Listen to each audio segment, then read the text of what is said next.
Hi guys, welcome to an episode of Team Liscious. Today we're going to get into just kind of like getting to know us and stuff. So we get a lot of questions about, especially like in class, for those of you guys who don't like know us personally or follow our stories or anything like that. I would say in our classes sometimes, because we travel and teach classes, usually there's like at least a dozen questions about us. Yes, and I get it. I feel like a lot of people find us either through like TikTok or some platform that shows that we do lashes together and that this cholo does lashes. This cholo. So I feel like that because of that, a lot of people just are so curious.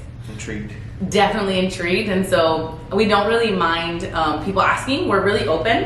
I've actually posted like a lot to our social media channels and stuff about our day-to-day life. But to be completely honest, I'm really big on working smarter, not harder. So a big part of why we're making this video is so that people can watch it and just kind of know a little bit about us, so that way they don't have to ask us, I guess. And I know that might sound mean, like, you know, like, oh, so you don't want to answer the questions. It's not that we don't like answering the questions, but when we're in class, like, we don't want to spend all that time getting to know us. So here, that's what this video is for. So for those of you guys who are curious, kind of like what it's like working together, how much Hakeem gets on my nerves, and vice versa. And I do not get on your nerves. Okay, I'll let her talk for right now, and then right now we'll get into all the juicy stuff right now. We just did a podcast. Well, I just did a podcast with April Meese, and she, you know, she was saying how it's fascinating that we work together and stuff, and she just wanted to know what it's like, what's the dynamic like, and how do you deal with those things, because obviously it's not perfect. It's not perfect. I'm perfect, but working with him is not perfect. So. I know sometimes people, like, they see somebody like, oh, they're so perfect, this and that. We get that all the time. What do people comment on our stuff? Like goals, yeah, a couple of goals and stuff like that. And don't get me wrong, it's very flattering, but the truth is there's a lot more to it. But if you only knew. Yeah. So Hakeem wrote down a lot of the questions that we get when we go live or on our TikTok in the comments. So we figured we'd answer those here so you guys get to know us a little bit too. I think too it's important when you're purchasing from a brand or you're taking a class from a brand, like, to kind of know a little bit more what they're about. So that's what we're gonna be doing right now. Hakeem wrote down questions. So yeah, we'll get right into it. First of all, if you guys are new here, I'm Ashley. I'm Hakeem, nice to meet you guys. I have been doing lashes for a long time, and again, if you don't know, Hakeem does lashes as well. It's the Lash Papi on TikTok. If you're not following him, you're missing out. His content's hilarious because I'm the one who tells him what to post. So, no, but yeah, so I'm an esthetician here in California. And I've been a barber for the past 12 years, yeah. And then with COVID, kind of hopped into the lashes business with my wife. So we'll go into detail with that right now. I just wanted to kind of give an intro because we're married, by the way. So if you're wondering, again, we assume people know because we do post a lot on social media. Yeah. But occasionally we do get people asking, like, are you single? Like, mostly Hakeem. So yeah, we're married. We've been together since I was a teenager. So a long time. I'll be 31 this year. But we have 2 kids, just like a little bit about us. We have 2 kids.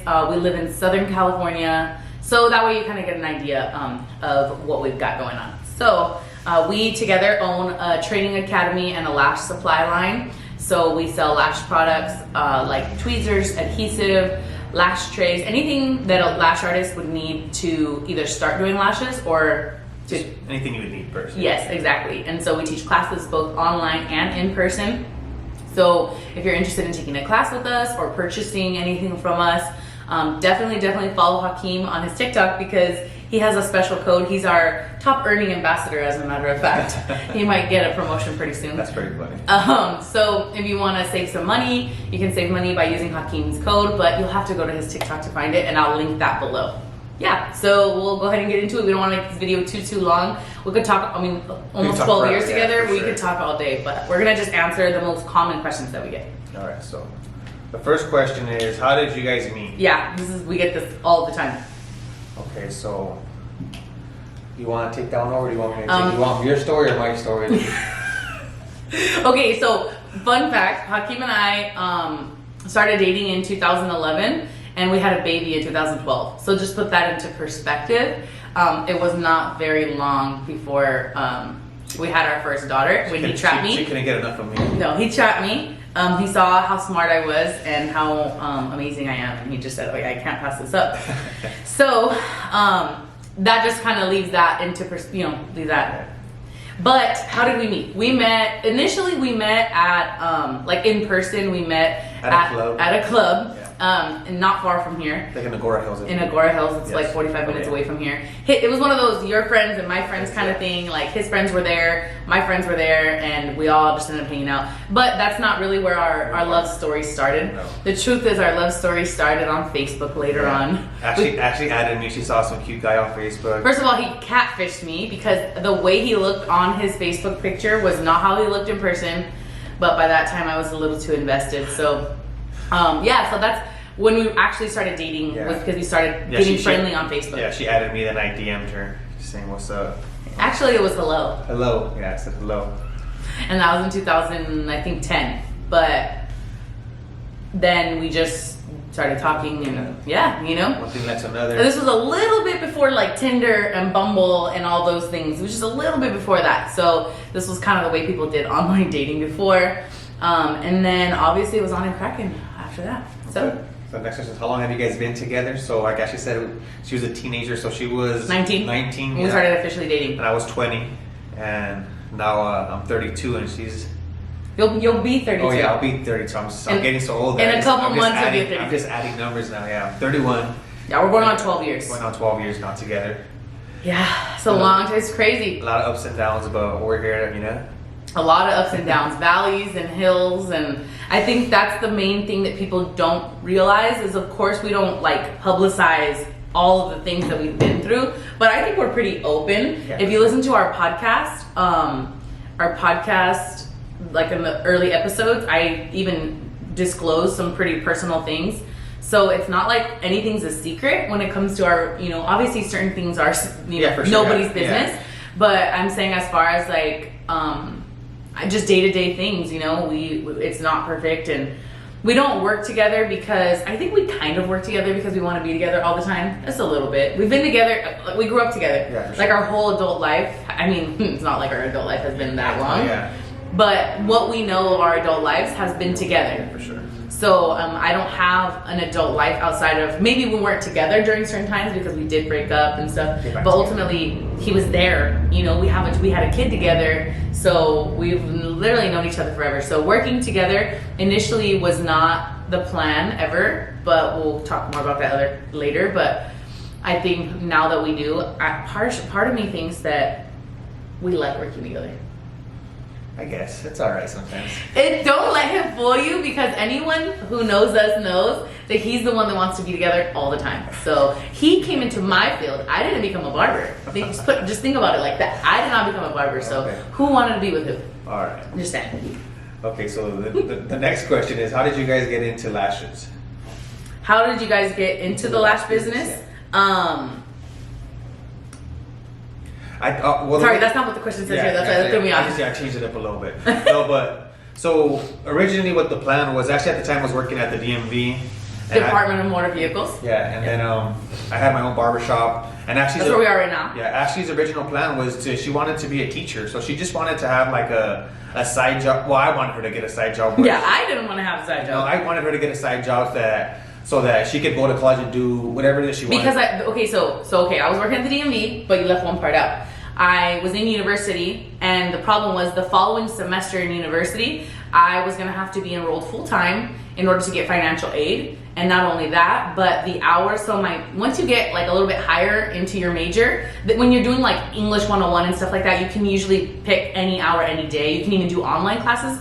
But when you get a little bit higher, what happens is the class times become very restricting. So certain classes that I needed were only every Tuesday and Thursday at 1 p.m. or only every Monday, Wednesday, Friday at 3 p.m. And the way it works when you have a full-time permanent position with the government is you work 8 to 5 every single day. And so to get those times off was really difficult at work. And they denied my request multiple times. I had a really toxic boss situation at the time, and part of me thinks that was kind of God's way of telling me like, this is not the path for you, they're not opening the doors. I knew I didn't want to be at the DMV forever. Even if I did, it was going to be in more of a different type of role. I wasn't going to be just like a clerk. So the point is that they weren't working with my schedule, so I decided to enroll in university and quit my job there. And at first it sounded all great, and I think because the emotions were high and I hated my boss and he hated seeing me all stressed out, he was like, yeah, forget that place, you don't need to work there, and I got this, I make enough money. And then when everything settled in about how much university was gonna cost us, I was like, oh yeah, we're gonna need a little bit extra. Exactly. So then on top of that, we found out we were pregnant, which we had issues in the past with fertility. So having this, pregnancy, and our daughter, our 5-year-old, was like desperate to be a big sister, and there was just so many emotions at the time. He wanted me to go back to the DMV. That way I could just get like maternity leave, when the time came. But the problem was, if I went back to DMV, I felt like I was never going to go back to university. I was never going to finish because it was going to be so hard. It's not like I made a ton of money working at DMV. I think my paychecks were like $2,800 a month after taxes and everything. $2,800 a month. When you work for the state of California, you get one paycheck a month. And we live in California. We don't live like in Nebraska. Our rent was more than that. For sure. So, I basically was working to pay for our daughter's private school tuition, pretty much. So what had happened was, I was at a crossroads. Do I go back to the DMV? I really want to have this baby. I really don't want to lose this baby. Or do I, what other options do I really have? At the time, I had been doing makeup at a salon. I was doing freelance makeup as a bridal makeup artist, or just events in general, quinceañeras, stuff like that, dances. And then I was working also part-time on the weekends at a salon here locally. So he was just kind of like, hey, you really like doing makeup. It was him and my friend Jennifer both were like, you should do esthetician school. Mind you, like a year prior to that, I didn't even know what an esthetician was. I'd never heard of that. I knew cosmos and barbers. I really didn't know that there was another thing that you could do. So yeah, Hakeem was just like, why don't you just go to beauty school? Because I think I had already gone with my friend. She wanted to go to esthetician school, my friend Danae, and she was like, come with me. Just check it out, yeah. Yeah, and at that time I was already enrolled in university, so I was kind of like, well, I'm not gonna go, but yeah, I'll go with you just to support you. And then I learned about how fast the program was. It's only 4 months if you go full time. And I think just like for the heck of it, I had like applied and did the whole FAFSA thing. I don't know why I did it. I had no real intention of going. But then when we found out about the baby and, just everything with school, it was like, just long story short, I had a lot of complications with our first daughter. I was sick the whole time. I was on bed rest. I used to pass out. And so Hakeem was like, what if you can't finish university and we pay all this money and you get all this financial aid? Then we're fucked. We're screwed because we can't pay the money back. And, so you're going to have to take a W to drop out of the classes. Like, basically what happened was, esthetician school was a way for me to get licensed so that I could legally, because I was technically not legally working as a makeup artist in a salon. So it was just like, that way I don't have to be looking over my shoulder all the time, feeling guilty for the owner who was allowing me to work there without a license. So yeah, that was what he said. He's all, that way you have more flexibility. Maybe you can open up your own makeup, whatever. And she can match what she was making at the DMV. That was my thing. You can make just as much money doing this part-time. Yeah. $2,700 divided by 4, $2,800 divided by 4 is what, $700 a week? Yeah. That's like 2 days a week of doing makeup. Yeah. Well, at the time, lashes wasn't even in the picture. Yeah. That's the point. I was thinking maybe because I had already been waxing eyebrows for a while too. Again, not legally. So it was just like, well, this way I can be known for waxing eyebrows, doing makeup. Maybe I can even do facials. I was really into skincare because I have eczema. So it just made sense. I was like, cool, I'll do facials and this and that. And then I went to beauty school and they told me that they offer the Lash program as well. And I was like, within the esthetician program. And me, I had no interest in doing lashes, like zero. I'm not gonna lie, I thought it was kind of a trend. Trendy. I told him, I was like, I feel like it's hair feathers. Like the hair feathers or the hair tinsel, like it's gonna be hot for a minute and then it's gonna die down. Yeah. I really, really, really thought that. So, and this was in 2017. So Hakeem was like, well, who cares? Yeah, just try it. Just try it. And either way, you'll have the flexibility to work the hours that you want. And still, he's like, I don't need you to make $3,000 a month, but I need you to at least be able to pay for your gas. Or just your own stuff, I had everything else pretty much handled at the time. Hakeem had pretty much been the breadwinner for, at that time already, about 6 years. So it just, just made sense. I was like, yeah, sure. And when I found out that the program was only 4 months, it was like, perfect. I'll pop the baby out 2 months later after class is done. So that's how it started. And then when I took the Lash course, long story short, I won't say any names, it was horrible. It was horrible. The manual that they say they give you, the training booklet, it's really just a catalog of their products that gives you like a brief description of what it's best used for, and with a description of what other things you should buy to work well with it. It wasn't a real training manual. Like, it was probably like 7 or 8 pages just with pictures of their products. It was really, really disheartening. The trainer, there was 22 of us in the class. It was one trainer watching us. We watched a quick little 15-minute YouTube video, and then she said, all right, call your models in. Get right into it. It was just terrifying. It was so, like, I was so scared. I did such a bad job, and she kind of walked over and looked and was like, yeah, good. But ultimately, some of the things she told me, I now know to be not true. Yeah. And then even afterwards, I tried contacting her, and she, mind you, she was just like an ambassador that would do trainings for them. It's not like she was anyone related to the brand itself. So now that I look back, I just think to myself, well, she was getting her paycheck. She didn't really care how we did because it wasn't a representation of her brand.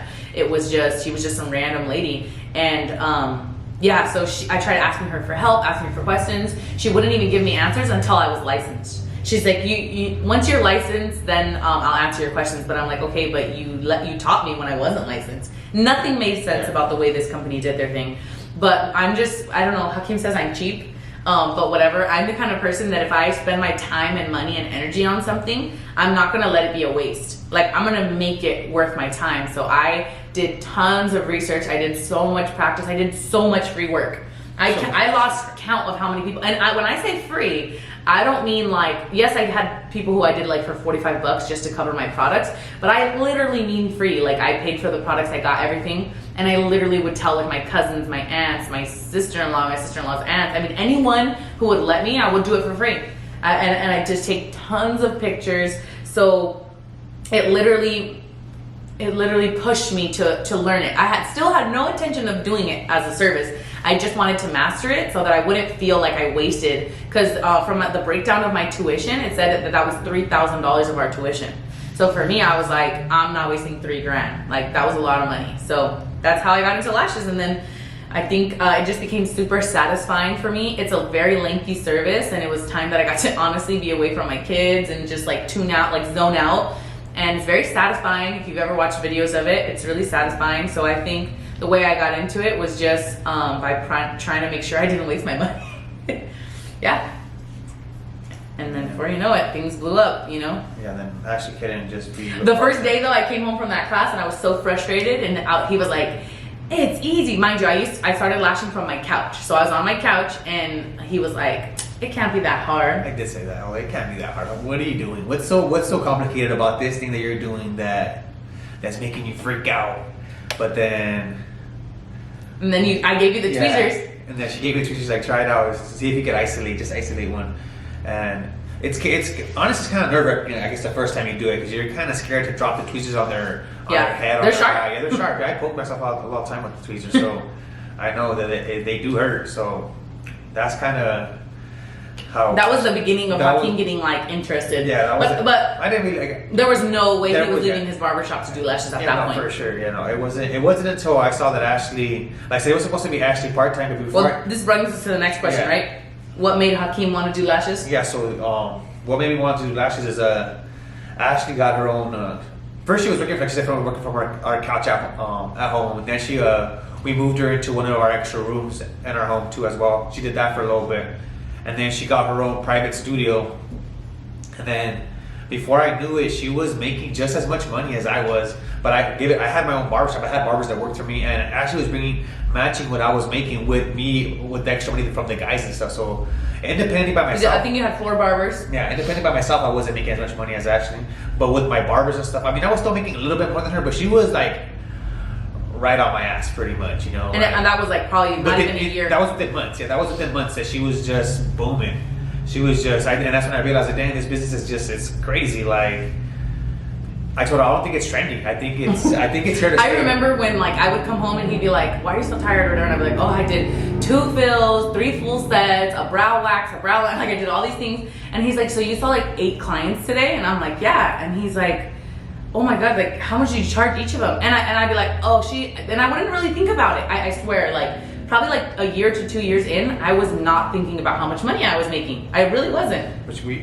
But he was, and he was like writing it down, tallying it up, and like, so that means you made like $700 today. And he's like, I didn't even make that, you know, in this whole week, and it's Thursday. And you made it in one day. And I'm like, because you know his better days were Fridays and Saturdays. Yeah. But I was like, oh yeah, I guess I did. I didn't really think about it. And like, I'm just, again, maybe I am cheap, and so I'm constantly like doing things like, people ask us to go places, and I'll be like, we don't have money. And one day Hakeem's like, pull up your bank account. Let me see how much money is your bank account. And he's like, you have over 10 grand in your bank account. What do you mean you don't have a lot of money? And I'm like, to me, that's not a lot of money. But mind you, all these years, Hakeem was paying all our bills. We didn't have K's, you know, we didn't have tens of thousands of dollars in his bank account because he was covering both of us, plus our house, plus his business, plus our cars, everything. He paid for everything. So, you know, I didn't realize because I had never worried about the finances, but we were barely making it.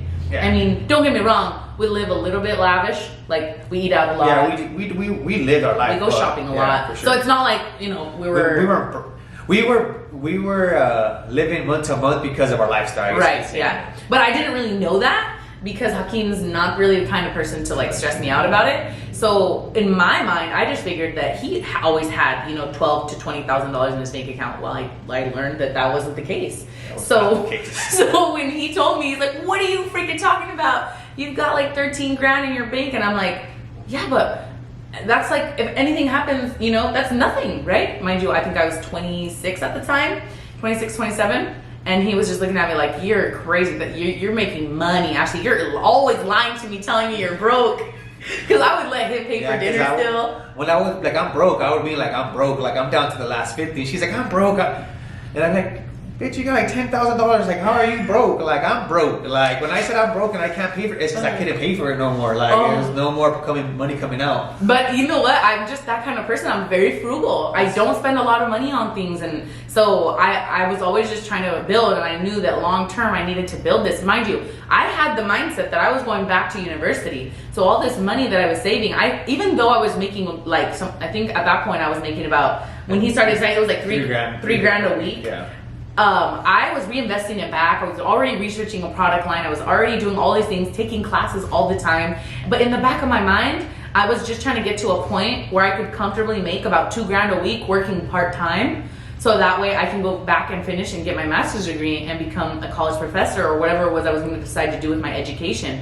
So, but yeah, at that time, it wasn't the plan. Yeah, at that time I was already kind of like thinking about it, like, I should do lashes there. But then when COVID hit, that's what really like pushed. He would joke about it. Yeah, I would joke about it. Like, maybe I should do lashes. Maybe I should do it. Yeah, exactly. But then once COVID hit, while the closures happened, so I had to close my barber shop. All my barbers went. We both closed. Yeah, my barbers went and worked from home. And then once we were able to open again, I asked if they were ready to come back to work, but they already got comfortable working from home. It was just like everybody else. Yeah, just like they didn't really have a need to. All their customers were okay with going to their houses and doing whatever it is that they were doing, you know? Mm-hmm. So there was really no point for them to come back and pay me rent. So they're just like, I mean, we'll see, you know? And I don't blame them because it was still up and down. So it'd be open for a week or two. Close. We're in California, remember, guys. Yeah, so it was. California's been the worst. So after that happened, I was just like, man, like, what should I do? You know, so at the time I was like, man, why don't you just teach me? And then Ashley was growing so fast. She was just growing. I was teaching group classes every week. She was growing and growing. And I had the shop ready. And I was like, you know what? Like, why don't we just move you to the shop? Like, why you guys ain't coming back? You're growing. Well, first we started doing lashes. Yeah. No, you're fast forwarding just a little bit. You started working with me at my old place. Oh, yeah. Where we are now is his barbershop that we converted into the Lash salon for a while. But prior to that, I had a suite. I did. And you used to do, I ended up setting up a bed next to my bed inside of my suite. My suite was 200 square feet. So it was small. It was small, but it was big enough for both of us to do lashes. And so he would be doing clients while I was doing clients. And then during the time, the shop was still empty. It was just empty. It was just empty. So I was like, man. Like, but we thought it was still going to be a barbershop. Yeah, I thought I was going to bring the guys back, but then, like I said, once I just couldn't wait around for them like any longer. I was like, man, like we gotta do what's best for us. So I gave them one last chance. Hey, what's up? Do you guys want to come back to work or no? If not, I'm gonna go in a different direction with my wife. So yeah.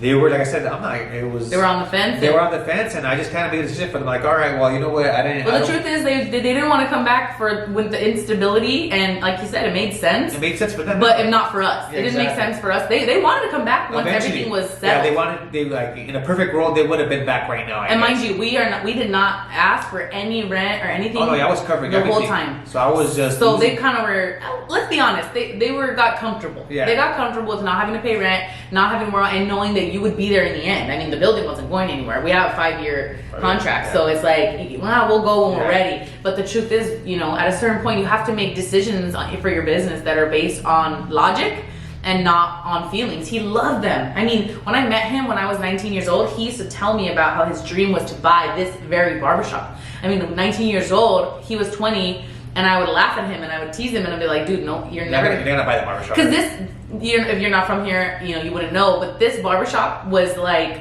historical in our city. It was like the barbershop. The barbershop. Like, don't get me wrong, there's other great barbershops, but this was the cool spot for like teenage boys and young men to come. And my dad got a haircut here. I grew up coming with my dad to get a haircut here in this building when I was a kid. So when he told me that, it was just like, dude, like No way, yeah. there's no way you're gonna do it. And there's no way that guy's gonna sell it because it does so well, it's so popular, right? But the truth is, just because somebody's really popular on social media, just because people speak very highly of them, does not mean that their business is extremely profitable. Yes. So you have to keep that in mind. So Hakeem, you know, right time, right place, you know, that's a story for another day. Yeah, story for another day. But Hakeem ended up getting the barbershop. And so I feel like what people don't understand about Hakeem coming and doing lashes, don't get me wrong, it's very, I feel supported and I love it, but I also know that it was kind of a little bit of a death of a dream for Hakeem. And people don't know that. Yeah, that was my baby, you know, my barbershop was my baby. That was my first go as like a kid, like, you know, I'm gonna go to barber school, I'm gonna get my barbershop, and then like,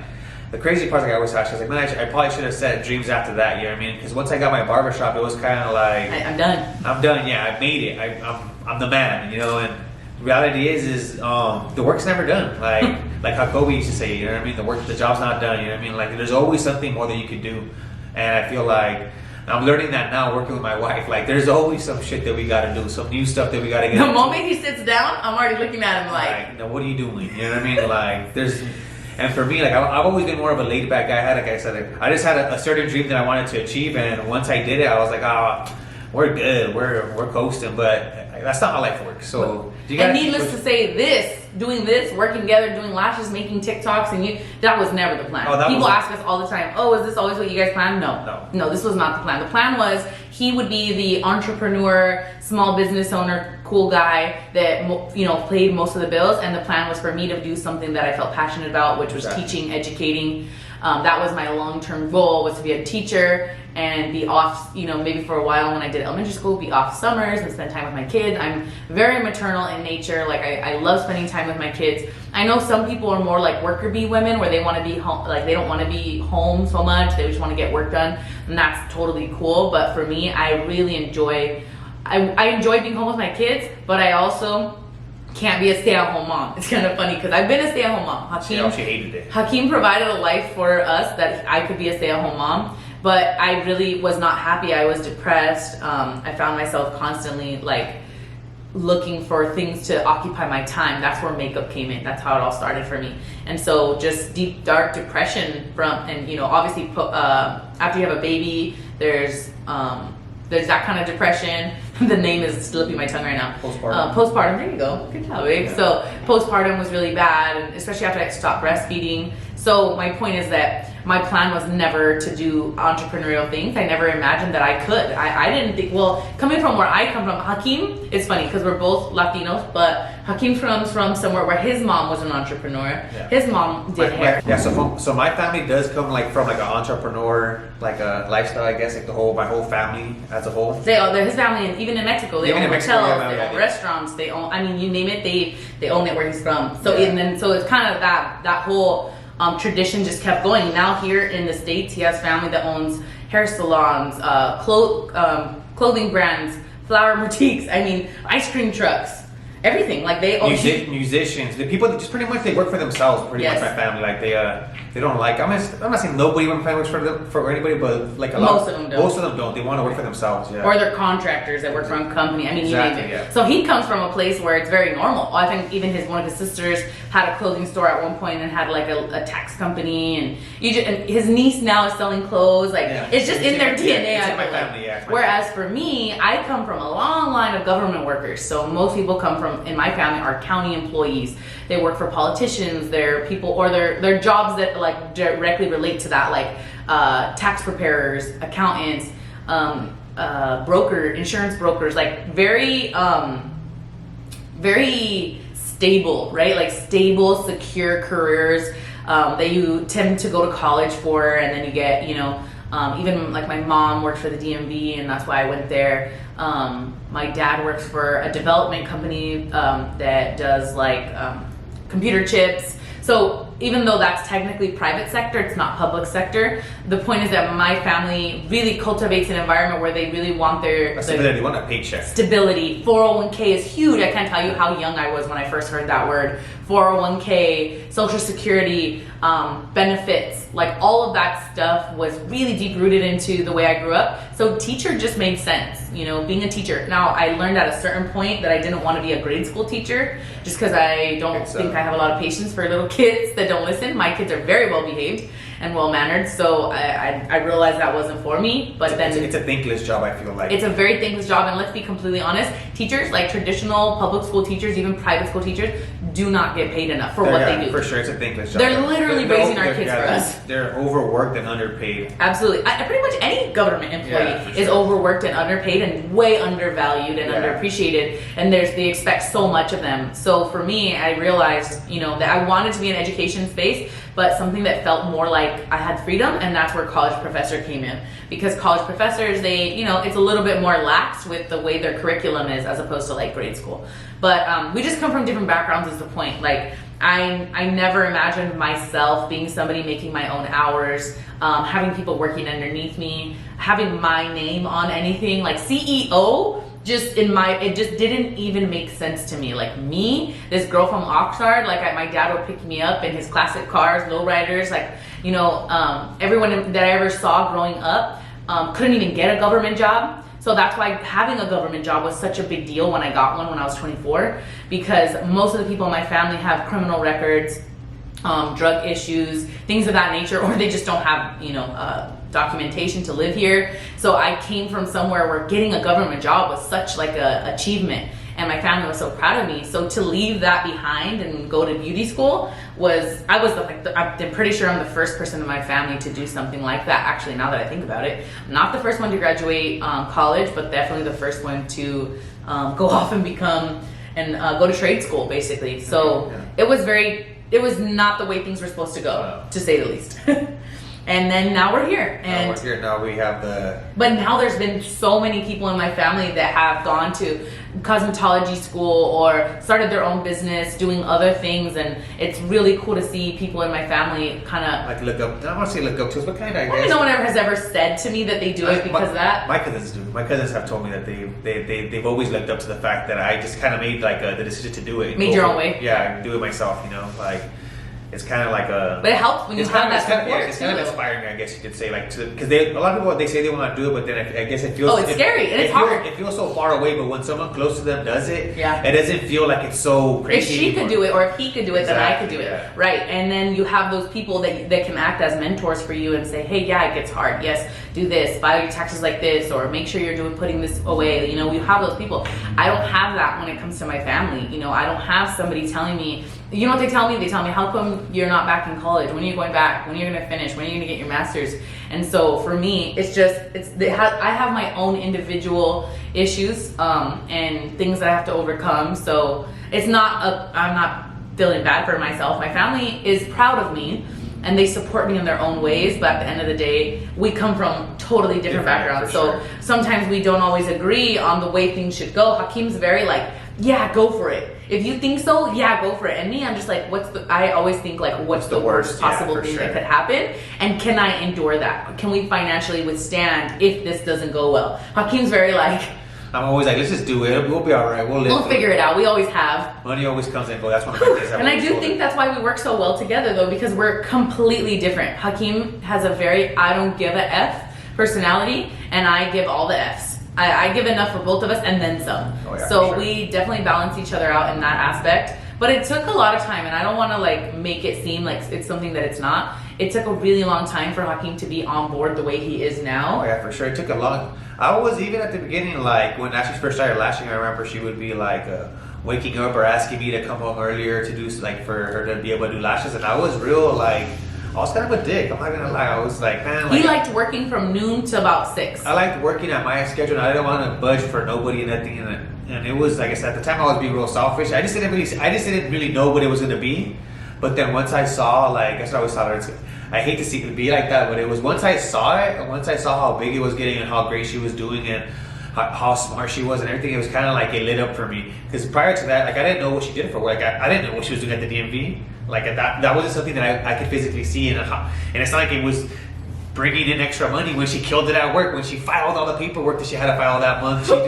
She didn't bring fucking an extra grand or two home, you know what I mean? But with this, it was directly, I was seeing it. It was in my face. It was like, damn, like. And this was the thing, like, we would have arguments. We've talked about this before, but for those of you who might be going through something similar, where it's like, so we had a baby, and some of the times Hakeem would, so he liked working from about noon till about 6, usually on his average day. That was his work day. He'd roll out of bed around 10:30. Yeah, go to the restroom, get some breakfast, and then roll into the shop around 12, because his barbers, they all have keys, so they didn't need him to be there, It basically operated itself. And he would just make his like $300 a day here and there. And then he'd get up a little early on Fridays and Saturdays, and then be out earlier on those days too. So he didn't work a lot. He basically worked part-time. Yeah, I probably worked like 30 hours a week. But he was, a lot of the time also, hanging out next door. We have a bar next door. It was fun. I was living the dream. So it wasn't in his, like, he wasn't excited to hurry up and come home and watch the kids so that I could do lashes, especially when sets were taking me 4 hours and I was only making $50. It was like, I was making less than minimum wage at the time.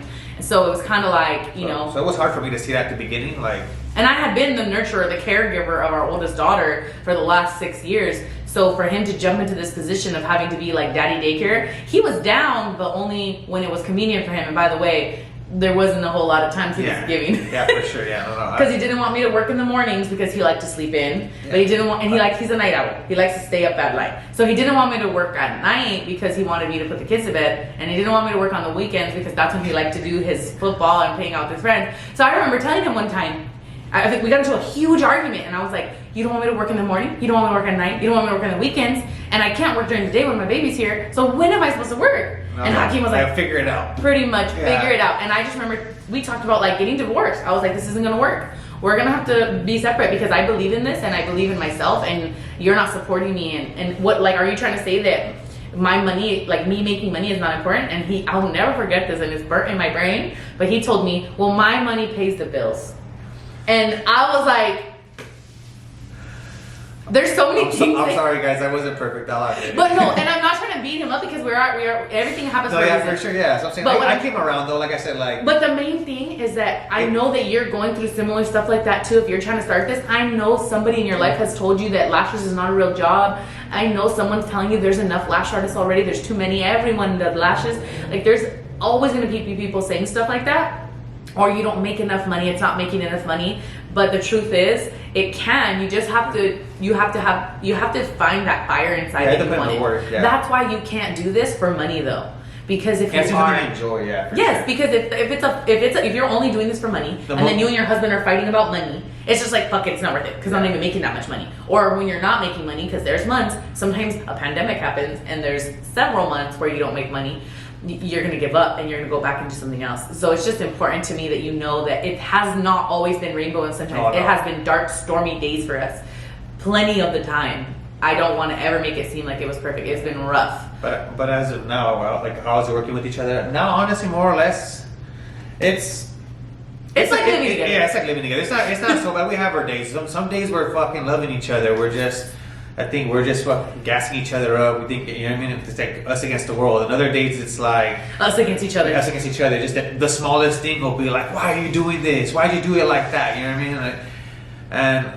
And it's just like anything else. Exactly. It's just like imagine being with your boyfriend all day. I mean, right? And then there's a lot of people who say they couldn't do it, and I was one of them. When people used to tell us like, why don't you guys just work together? Why don't you just work together? I'd be like, oh, I could never. I was the same way too. I was like, oh man, I'll end up punching her. But it ended up making more sense because this is the hard part. I was running my business, and then he was supposedly trying to help me. But by the end of the day, that I had all these thoughts in my mind of things that needed to get done. He definitely could have helped me with one or two of them, but the amount of time that it would have taken me to explain to teach me to do what she wanted me to. She could have just done it herself. Exactly. So it was like, forget it. So here I was starting my day typically about 5 a.m., getting to work no later than 6 a.m., and then not getting home till sometimes midnight. And my days were like that. Pretty much for like a year. I was taking about 8 to 10 clients a day, plus selling products, plus doing my trainings on the weekends. I was basically an absent mother. I mean, for like a year, and it was rough. So I just feel like there's no right way, and that's when Hakeem started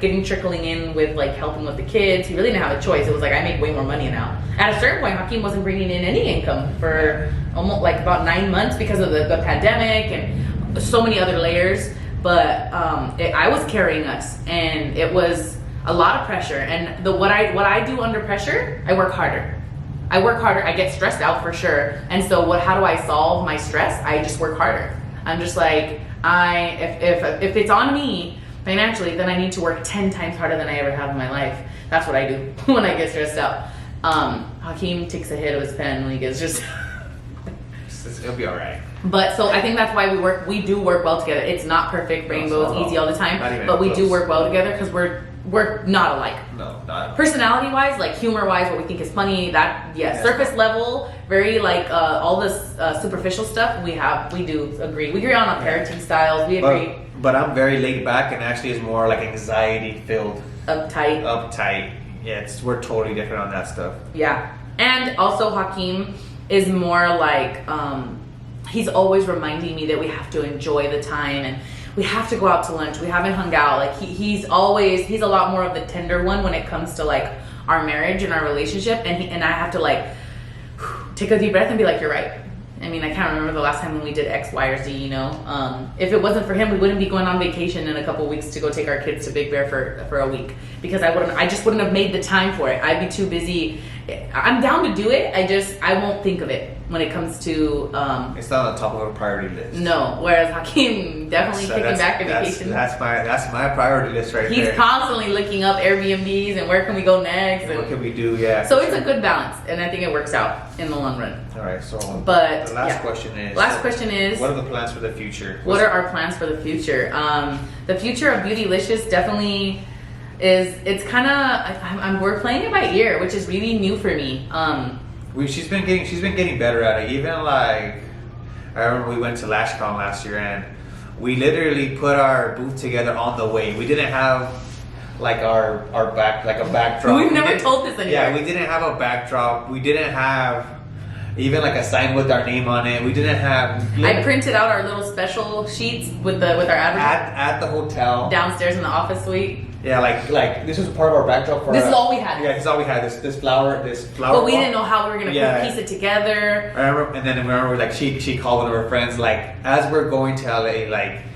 Do you think you can make a sign for us? And luckily her friend's like, yeah, like I'll have it ready for you guys in like an hour. And I'm like, oh dang, like literally like as we went to the alleys in LA and bought like flowers. Yeah, we bought roses for like and the things to hold our products. We literally bought them like the day of like so Ashley's we've never told anyone this before. And that's like I feel like that's me rubbing off on her because Ashley's always been like I had to plan it out 7 months. Yeah, she's just a plan like she's always been like that. I remember like even like to go to parties. I remember she used to get mad at me like you know what you're gonna wear? We have to be there it's the party starts at 2 o'clock. We have to leave now. It's 1:45. It's 1:30. We have to. It's gonna start. No one shows up to be the first person. He always tells me that I like to set up the table. Yeah, like what are you doing? Like just take it down. It's because what if there's a car accident? What if what if someone needs something and they ran out of ice and they want us to help them? Like I always am thinking about what if. But Ashley's definitely got a lot better at being more in the I guess just in the moment. In the moment. Yeah, and just working. It's not in my nature, guys. It's very difficult. But she definitely has gotten way better at that because, like I said, and people loved the booth that we had. Everyone was talking about everything we did, which is kind of funny because we're like, little do you guys know. Yeah, literally. There was people that took hours setting up their booth and spent thousands and thousands. Yeah, and they had all. And I'm not saying that's bad. Oh yeah, for sure. Yeah, but that's just not where we are. Yeah, we're just living day by day and just figuring it out as we go. Like, but for sure, some of the things that we see happening is I've already announced it before on my Instagram, but I'm not going to be doing any more group classes myself. We are hiring trainers, which is huge. Yeah, we're hiring trainers, which means that I don't have to be present for all the trainings anymore. And we're really focusing on our online classes and adding more and more information and videos and lessons, so that way it's like really, really good. We have a new line of lashes coming out. That's big. We're excited about that. So anyone who knows me as an artist, I am really, really big on like technique and stuff, and I like I'm a bit of a perfectionist when it comes to lashes because I really like natural sets. We as a brand, we really favor natural sets. So the type of lashes that we have work really well with doing the strip methods. So fanning on the strip to get those really soft, fluffy sets, like very symmetrical. But so our lashes, they fan out okay, you know, pretty well when you do like pinch techniques and other tension-based techniques, but it's not their strongest suit. They weren't made for that. They're not made for that. They weren't made for on the strip, but now we have this new line that's coming out that's specifically going to be for made pinchers. For pinchers. So we're really excited about that. Yeah, they're going to be huge. Yeah, they're amazing. Yeah. Like I can't wait for them to we're going to get those in pretty soon. What else is coming up soon for us? We're going to be at LashCon again. Oh yeah, duh. Lash Booth Collective. Yeah. I have been working with a couple other brands for a new company. If you guys haven't heard about it, it's called Lash Booth Collective. I'll leave a link in the description to our Instagram so you can learn a little bit more about what that's about. And then as for Hakeem and I think our biggest goals and plans for 2022 is really lean into giving you guys good content to just kind of learn and just mostly, honestly, I'll be honest, like we don't post consistently in anything, but we know that people love our podcast. We get so much good feedback on our podcast, so we're making a public announcement and promise and commitment that we are going to be posting more. So we're really hoping that if you guys can leave in the comments below, like any questions or ideas that you guys would like. All the questions we answered today are literally from what people have asked us. Like on my TikTok or just on Instagram or when we've met them in person and stuff. So that's all we're doing. So if you guys have anything that you guys want to ask us or anything you guys want to know, like we're happy to start filming these kind of videos for as you long guys. as it's not too personal. Yeah. But if you guys have questions about lashing or questions about certain supplies or anything like that, any questions you have, and it doesn't even have to be just about our products. Like if you just have questions in general, we would love to help you. We have a couple of ideas of what we want to talk about in the future, like some of the things like how to find a good trainer, how to find a good training in your area. Sorry, I'm writing these down as I'm thinking them because I don't want to forget what I'm promising you guys. And then also like different techniques that are better for different people. We really want to answer your questions and make sure we're helping you as much as we can. Obviously, we can't give you all of the secrets that are in our classes. Give you all the sauce, but we can. But we're going to give you some sauce. Right, yeah. So if you guys have questions, please leave it in the comments below. We'd really appreciate it. But yeah, so. It was nice talking to you guys today. Like I said, you guys are going to be seeing a lot more of us now. We're really going to lean into this now. So hope to see you guys again soon. Bye, guys.